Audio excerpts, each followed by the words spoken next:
What is up, friends, and welcome back to the channel. If you're new here, my name is Francis. I'm a dungeon master and I've been running games since 2017, which has been a really long time now that I think about it. I started in 5th edition with my group of friends that I've been running games for ever since. That's how I got into tabletop RPGs and game mastering in general. And I remember the times when I felt like I was mind-blowing. Like, I felt like my encounters were so good because they were stuff that just were a complete novelty to my players. They were these like cinematic encounters that I think would blow anyone's mind if it was like a movie or a book or a video game. But unfortunately, as time passed on, as I kept doing these kinds of encounters, I realized that they became boring and repetitive. And I don't know if you can relate, but my players stopped feeling that oomph of getting into combat. So in this video, I want to share with you the stuff that I've learned to help me get through that hump of making better encounters and enticing my players. And I hope that this helps you out as well. So let's jump into it. So the first step in our framework of how to make better encounters is to really be clear on what is your goal? What is your intention behind this encounter? And you might say, Francis, why do we care about the why? We just want to have cool encounters. Well, that is your why. You could do whatever you want. However, be clear on that, because once you decide your why this encounter exists, that's going to describe like how you're going to run the encounter, how you're going to design the encounter, and how much energy you want to put towards making that encounter. So to do this, you can ask yourself a few different questions. Like, first off is, do I want this encounter to be incredibly easy? Maybe this is something for world building. Maybe this is a encounter that happens when the players are really low health, so you want them to kind of survive as they go through it. Maybe this is for a group of seasoned vets in a very high risk game where character death is very possible, and you want to, throw the kitchen sink at your players and try to figure out how to give them the biggest challenge that you possibly can. So like I said before, this is all to gain clarity of where you're trying to go. So let's say, for example, you are playing with brand new D&D players. Maybe they hopped over from Baldur's Gate 3 and they're just trying to learn the game. And maybe this is a random encounter from points A to B where they are needing to get to the main quest. Well, in order to do that, maybe you just want a low-risk game to show them the mechanics of combat. Maybe you'll come up with something like, maybe the players come across an abandoned caravan that is actually a checkpoint for thieving bandits that want to raid any of the people who stumble upon it. Or on the flip side, maybe you are playing with experienced players that are in some sort of mega dungeon and they're trying to find their way out.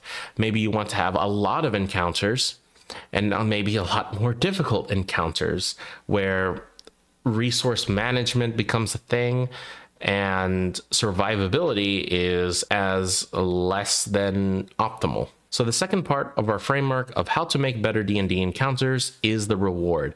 And the reward is a lot more complicated than you may think. Instead of like a traditional treasure or maybe an enchanted sword or maybe money or gold, the reward in this case just means, what does success look like for the players? And I want you to think about this, because this can be very simple. This can also be really complicated. Like, for instance, is it just a fight to the death where your players are fighting against hordes of enemies and they win when everyone has fallen? Or maybe while combat is happening, maybe they have to activate certain machines in order to deactivate and close portals, otherwise more monsters will be flooding in. Maybe there's a ticking time bomb in the combat area that the players have to get towards. Maybe the players are trying to protect a objective in this sort of King of the Hill style combat where the monsters are all trying to get to the objective, but the players need to stop them. Otherwise, something grand happens. The concept that I found really interesting is just to play with stipulations.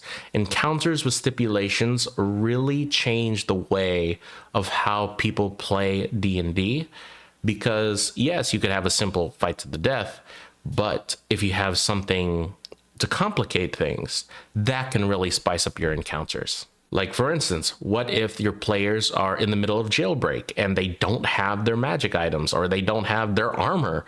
What are they going to do when they don't have their armor, they don't have their weapons, and they're just fighting out of jail with nothing, with except themselves? What if the players befriended an NPC in the early game, but then in the late game, this NPC has been brainwashed, attacking the players and actually causing them a lot of mayhem? Maybe your players are fighting a boss that has an enchanted magic item, and that's where they get most of their power from. And this is also maybe the reward for your players. So maybe your barbarian is fighting against another tough opponent, but they have an enchanted sword that gives them like a +6 to attack for for some reason. Like I said in part 1, this can be as complicated as possible. This can be as simple as possible.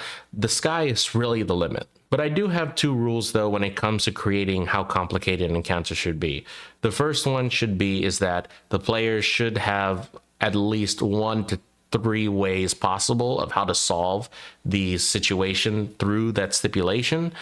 The second is that your players should feel accomplished after succeeding the encounter. Because this is D&D. Your players are not going to use the solution that you probably planned for it.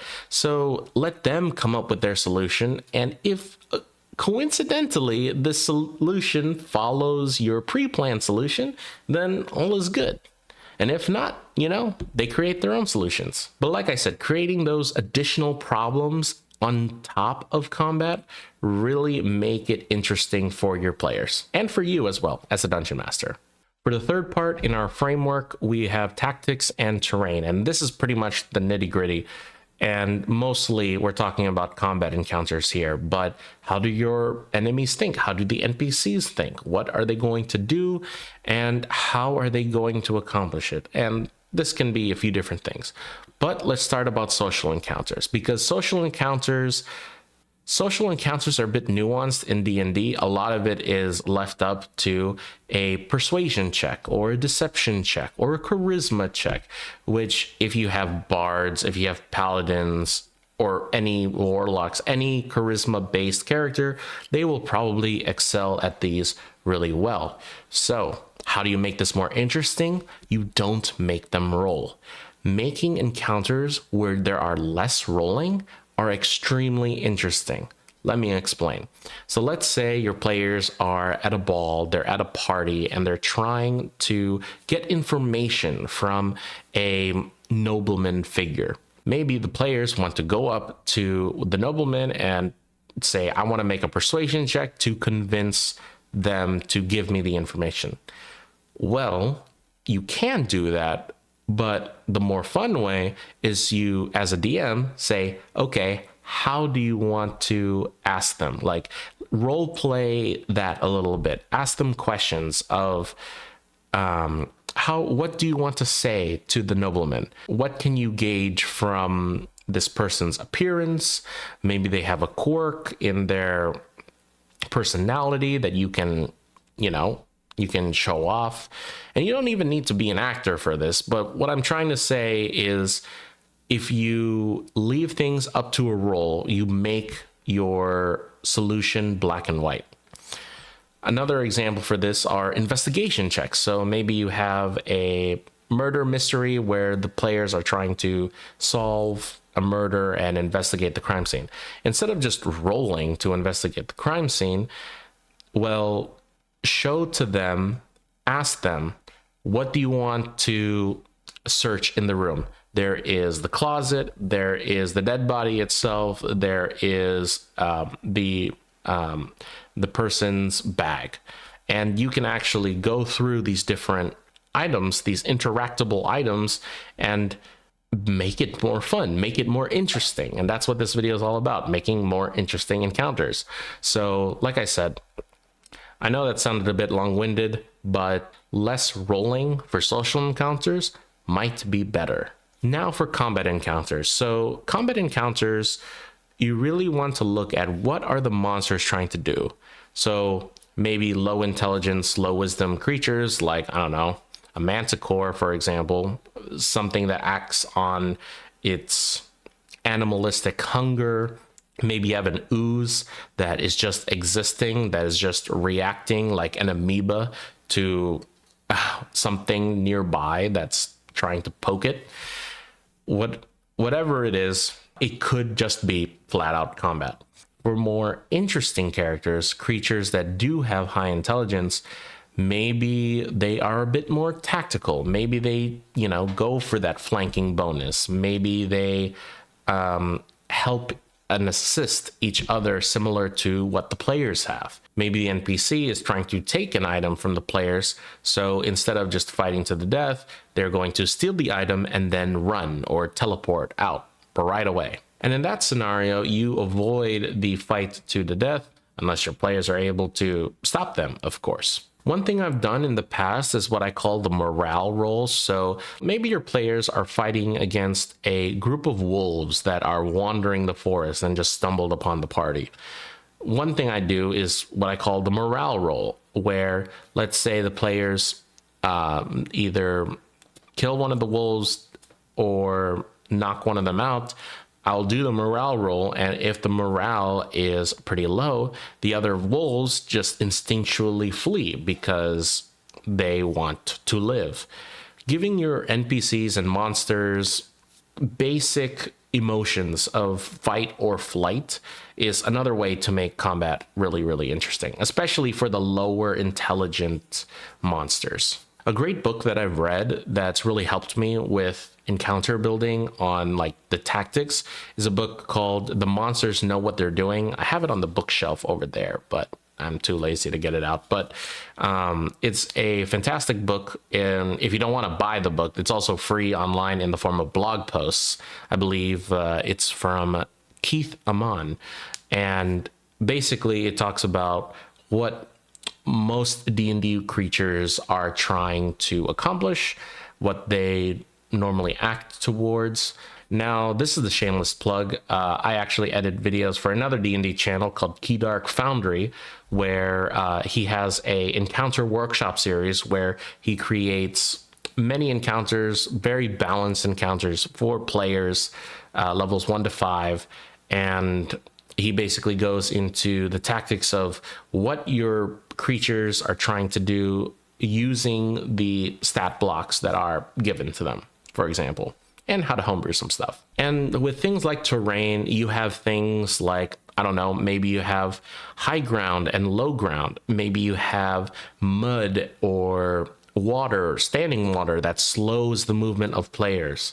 Maybe you have gusts of wind happening in the background or a fog that blocks most people's vision. These elemental aspects really change the way how people will approach combat because, for example, if let's say there's a deep fog where players cannot see more than 10 feet of them, well, instinctually they're going to say, what do I do?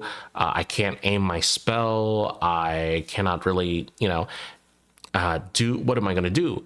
And that sense of panic just to keep your players off guard is really good to make encounters more interesting.